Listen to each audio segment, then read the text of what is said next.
As early as the first century, the church set aside every Friday as a special day of prayer and fasting. It was not until the fourth century that the church began observing the Friday before Easter as the day associated with the crucifixion of Jesus. First called Holy or Great Friday by the Greek church, the name Good Friday was adopted by the Roman church in the 6th or 7th century. Good Friday is a day of sorrow mingled with joy, a time to grieve over the sin of humanity and to meditate and rejoice over God's love and the giving of God's Son for the redemption of sin. We are reminded how easily we celebrate Christ on Palm Sunday and crucify him a few days later. God is light, in whom there is no darkness at all. Jesus Christ is the light of the world. And this is the judgment, that the light has come into the world, and we love darkness rather than light.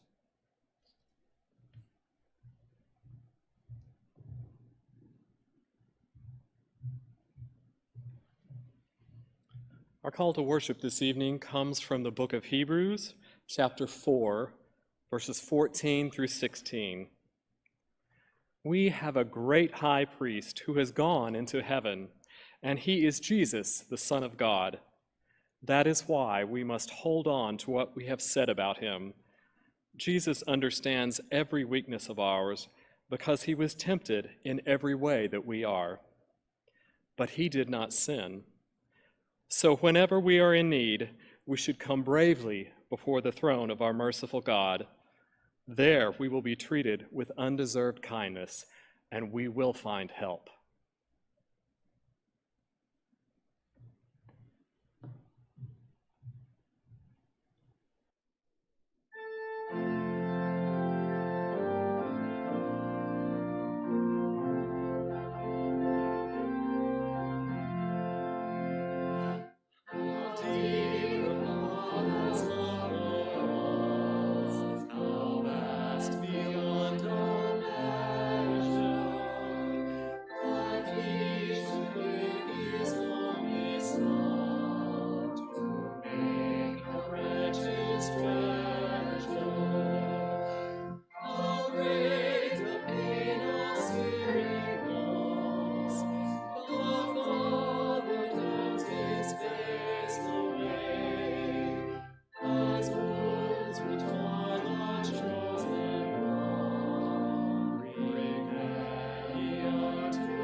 Matthew 26, 20 through 25, the shadow of betrayal.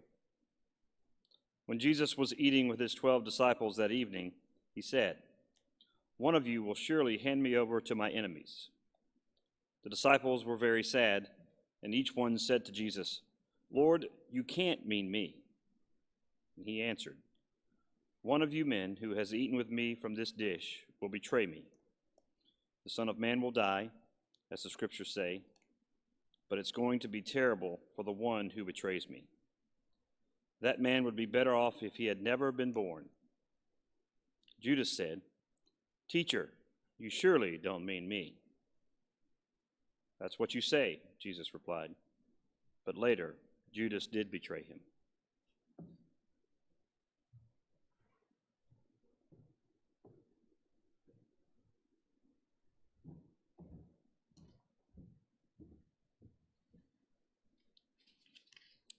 Matthew 26, 31 through 35.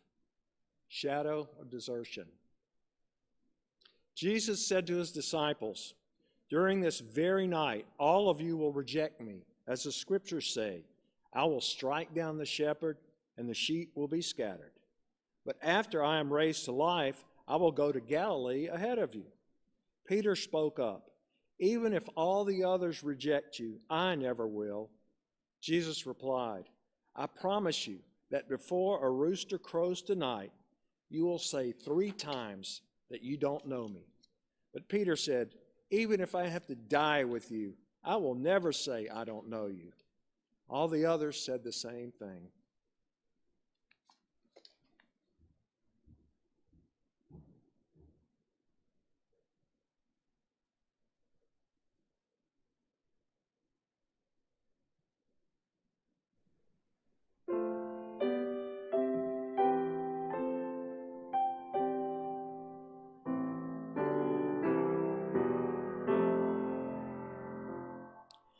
Depth of mercy can there be, mercy still reserved for me?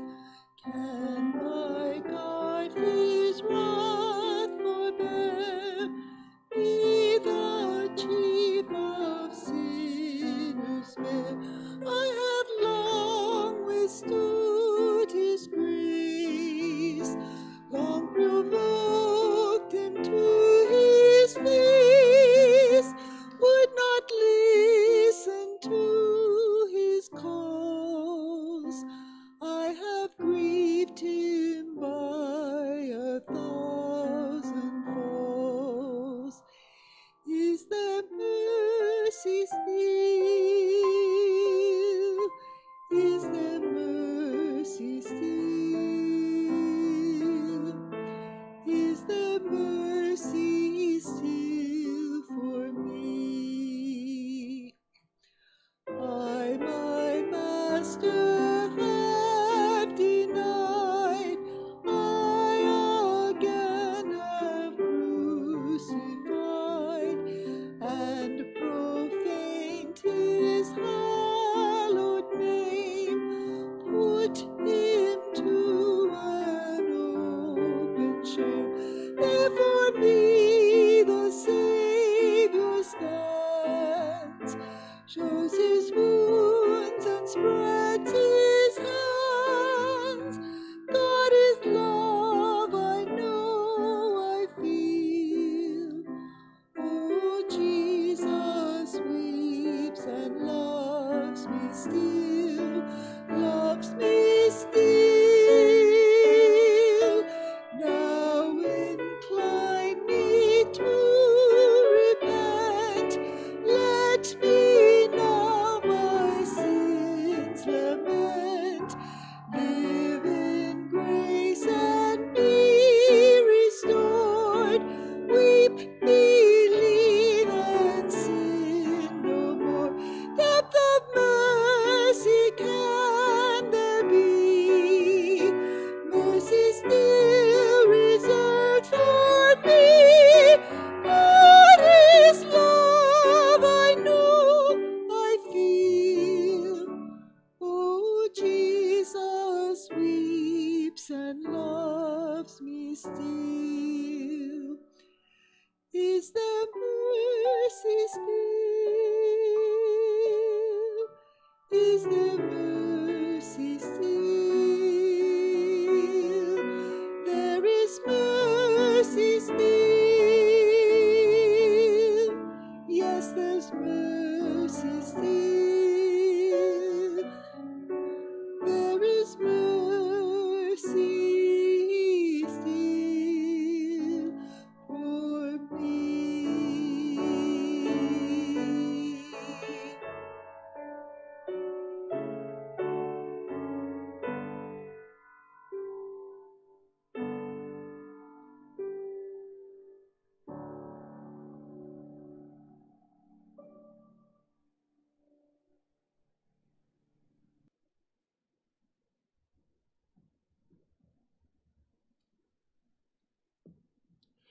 Mark 14:32 through 41, the shadow of lethargy.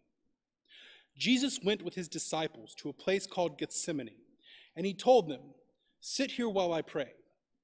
Jesus took along Peter, James, and John. He was sad and troubled and told them, "I am so sad that I feel as if I am dying. Stay here and keep awake with me." Jesus walked on a little way. Then he knelt down on the ground and prayed, "Father, if it is possible, don't let this happen to me. Father, you can do anything. Don't make me suffer by having me drink from this cup. But do what you want and not what I want." When Jesus came back and found the disciples sleeping, he said to Simon Peter, "Are you asleep? Can't you stay awake for just 1 hour? Stay awake and pray that you won't be tested. You want to do what is right, but you are weak." Jesus went back and prayed the same prayer. But when he returned to the disciples, he found them sleeping again. They simply could not keep their eyes open, and they did not know what to say.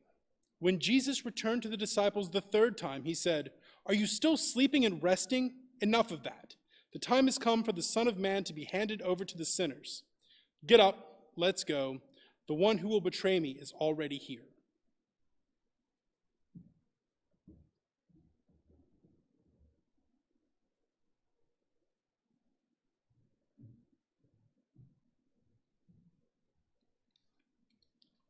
Matthew 26:47 through 52, the shadow of violence.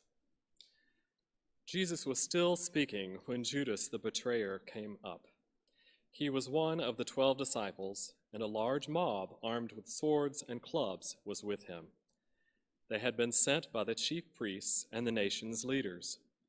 Judas had told them ahead of time, "Arrest the man I greet with a kiss."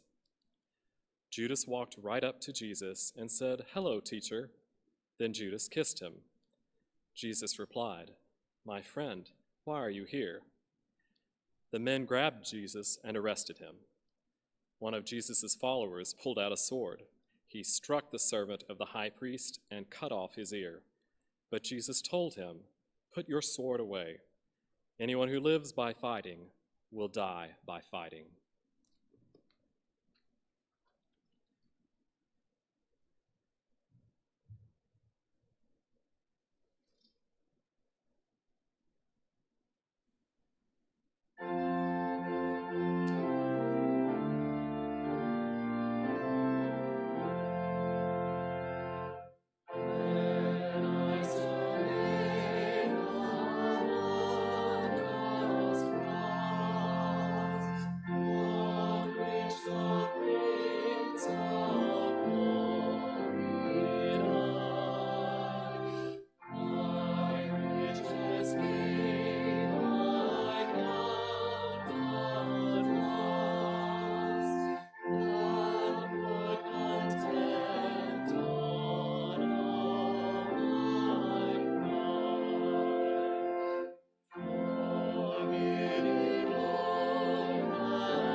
Luke 22, 54 through 62, shadow of denial.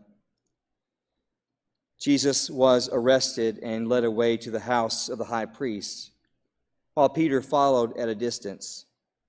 Some people built a fire in the middle of the courtyard and were sitting around it. Peter sat there with them, and a servant girl saw him. Then after she had looked at him carefully, she said, "This man was with Jesus." Peter said, "Woman, I don't even know that man." A little later, someone else saw Peter and said, "You are one of them." "No, I'm not," Peter replied. About an hour later, another man insisted, "This man must have been with Jesus. They both come from Galilee," Peter replied. "I don't know what you're talking about." Right then, while Peter was still speaking, a rooster crowed.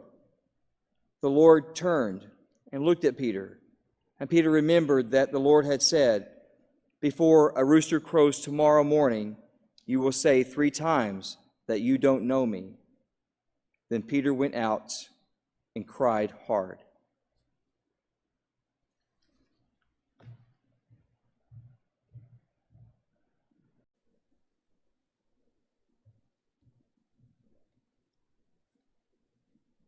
John 18, 33 through 38.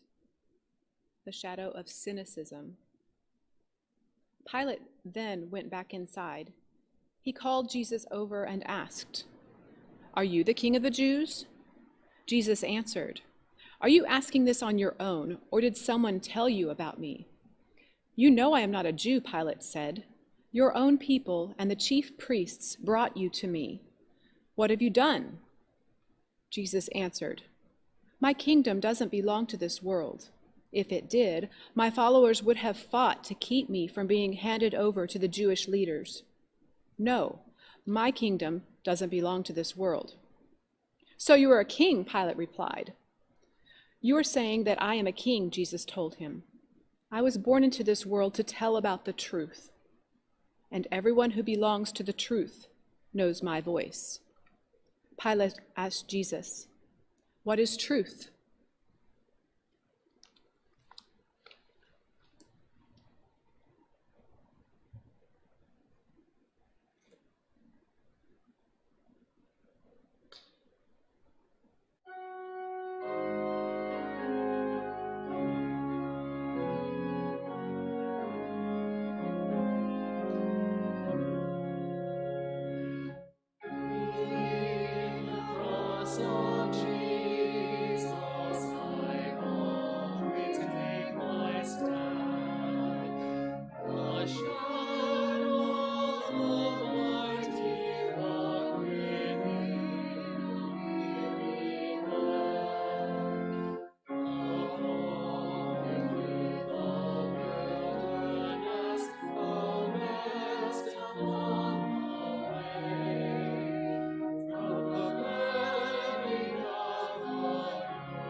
Take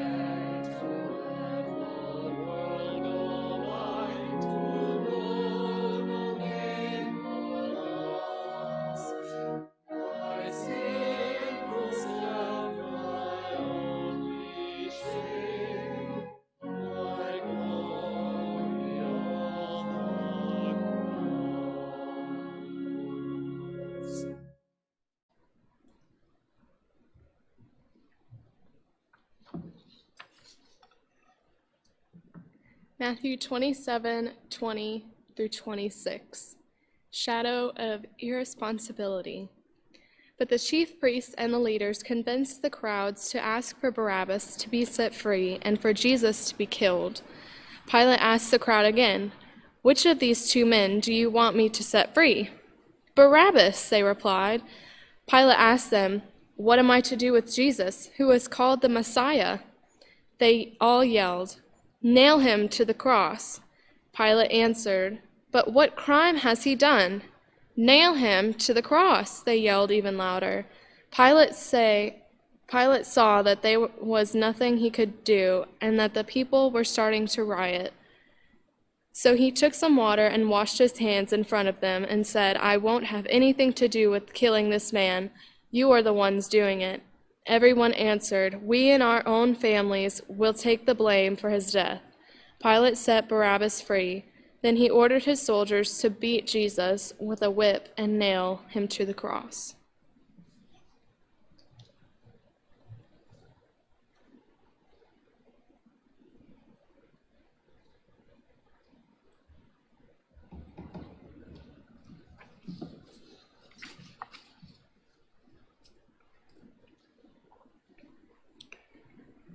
Mark 15:16 through 20. The shadow of mockery. The soldiers led Jesus inside the courtyard of the fortress and called together the rest of the troops. They put a purple robe on him, and on his head they placed a crown that they had made out of thorn branches. They made fun of Jesus and shouted, "Hey, you King of the Jews!" Then they beat him on the head with a stick. They spit on him and knelt down and pretended to worship him. When the soldiers had finished making fun of Jesus, they took off the purple robe. They put his own clothes back on him and led him off to be nailed to a cross.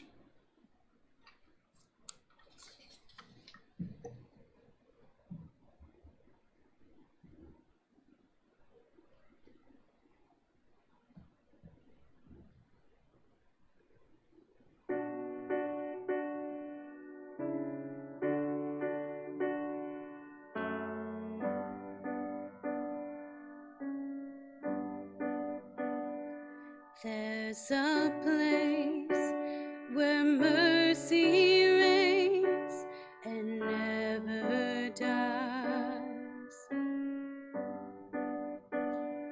There's a place where streams of grace flow deep and wide,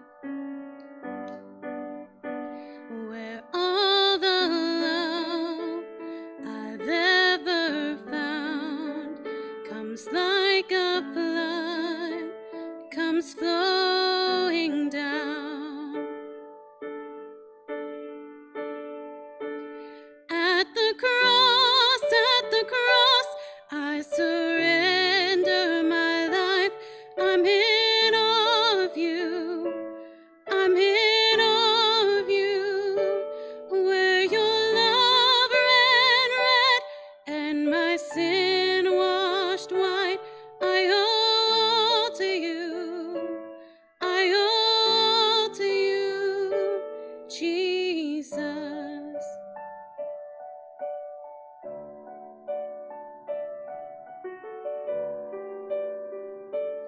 There's a place where sin and shame are powerless,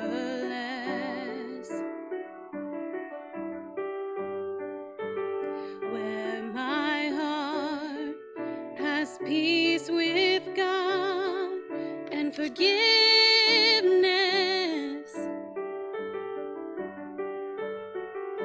where all the love I've ever found comes like a flood, comes flowing down.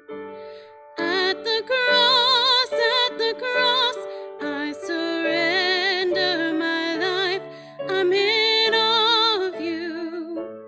I'm in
For God so loved the world that he gave his only begotten Son, that whosoever believeth in him should not perish, but have everlasting life.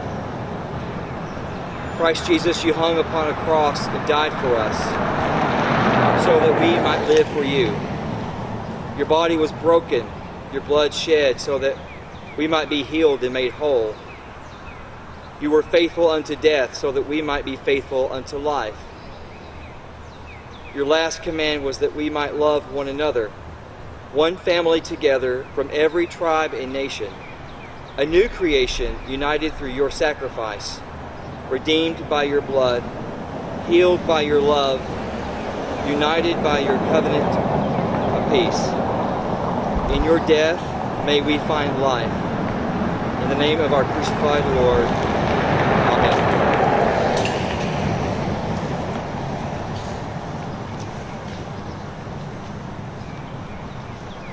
Were you there when they crucified my Lord? Were you there when they crucified my Lord? Oh, sometimes it causes me to tremble, tremble, tremble. Were you there when they crucified my Lord?